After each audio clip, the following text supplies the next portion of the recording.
En décembre 2022, le pape François avait sollicité une prière particulière de tous pour le pape émérite Benoît, qui se trouvait alors gravement malade. Il avait demandé que l'on prie pour lui afin de maintenir sa mémoire et que le Seigneur puisse le consoler et le soutenir dans cette épreuve difficile. Le pape émérite Benoît s'est finalement éteint le 31 décembre 2022, à l'âge de 95 ans, après 8 ans de pontificat. De son vrai nom Joseph Aloysius Ratzinger, il avait occupé la fonction de chef de l'Église catholique avant de se retirer en 2013 en raison de sa santé fragile. Son successeur, le pape François, anciennement archevêque de Buenos Aires en Argentine, a été élu à l'âge de 77 ans le 13 mars 2013. Il est considéré comme le premier pape non européen depuis le pape syrien Grégoire III. Malgré son âge avancé de 86 ans et ses antécédents d'hospitalisation, le pape François continue d'exercer ses fonctions mais son état de santé reste fragile.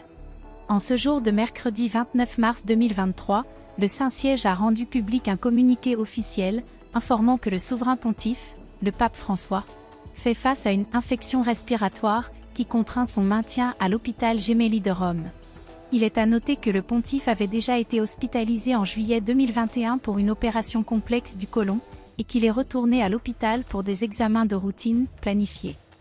Toutefois, ces derniers ont révélé une infection respiratoire, qui ne serait pas liée au Covid-19, et pour laquelle une prise en charge médicale de plusieurs jours est nécessaire. Selon les informations relayées par RTL, les examens médicaux en question étaient prévus, mais pas à la date du mercredi en question. Le souverain pontife argentin, célèbre jésuite qui a récemment célébré ses 10 ans de pontificat, a été admis en urgence à l'hôpital en raison de son état de santé.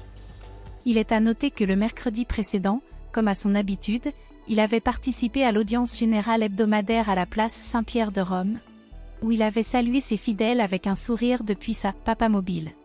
Cet événement est devenu une tradition pour le pape François, mais cette fois-ci, cela a malheureusement conduit à son hospitalisation d'urgence.